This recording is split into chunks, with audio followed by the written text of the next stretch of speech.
terima kasih atas kesempatan yang diberikan. Jadi untuk pertemuan ini kita akan membahas tentang diskusi visi dan prakarsa perubahan sekolah.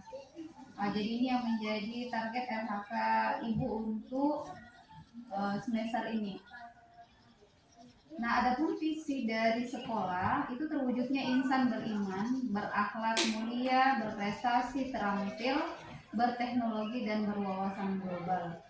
Nah, saya sampaikan kepada audiens teman sekalian, apakah visi sekolah kita selama ini sudah selaras dengan cita-cita kita untuk murid?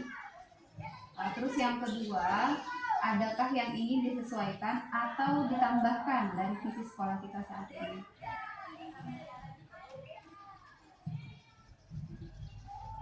Nah, ini visi kita untuk 1 tahun ini, bahwa kita mewujudkan insan beriman. Mungkin ini sudah nampak di peserta didik kita. Kemudian yang berakhlak mulia, kita sudah menekankan bahwa di pembelajaran kita menekankan proses peserta didik untuk yang berkarakter itu menjadi skala prioritas kita.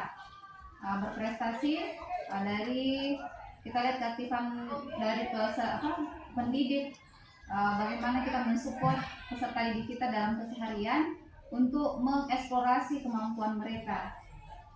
Kemudian yang berteknologi kita juga sudah aplikasikan di sekolah, karena kita sudah peserta didik itu sendiri sudah mengajar berbasis IT.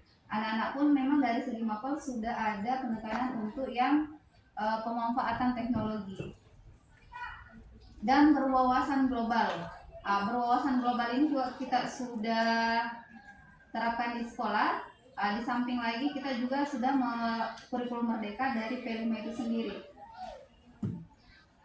Apakah ada yang mau kita tambahkan atau memang sudah selaras? Ibu kembalikan ke audiens dulu.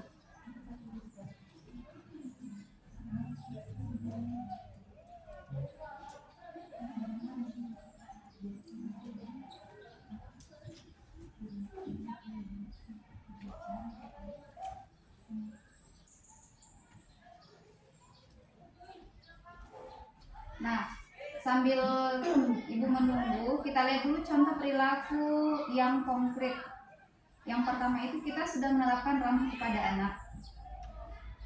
Yang kedua, mengajar dengan menyenangkan. Yang ketiga, murid yang disiplin dan sopan terhadap guru.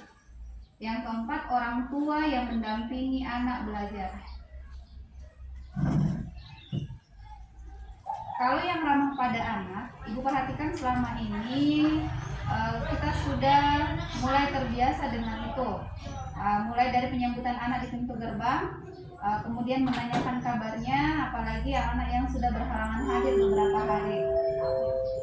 Jadi ramah pada anak ini kita juga tekankan pada 5 posisi guru. Kita sebagai pengontrol, manajerial, penghukum, atau kita sebagai teman dari peserta itu didik sendiri. Tapi dalam proses pembelajaran yang selama ini Ibu perhatikan, teman-teman kita yang pendidik ini sudah mulai menerapkan ini. Jadi bukan lagi sistem pembelajaran zaman dulu ya, dengan guru yang killer. Nah, yang kedua, mengajar dengan menyenangkan. Ini yang perlu mungkin kita tingkatkan. Mengajar dengan menyenangkan. Ini hal pertama juga yang bisa kita fokuskan dulu. Ketika sebelum memulai pembelajaran, kita harus membuat kondisi real anak-anak di sekolah, di kelas itu sendiri. Itu kita harus lakukan mindfulness dulu. Jadi kita sebelum masuk ke pembelajaran inti, kita tanya-tanya anak-anak bagaimana perasaannya hari ini, sudah siap belajar, menyenangkan tidak pengalamannya sebelum berangkat ke sekolah. Karena terkadang mood mereka sebelum berangkat ke sekolah itu bisa mempengaruhi konsentrasi mereka saat pembelajaran di kelas.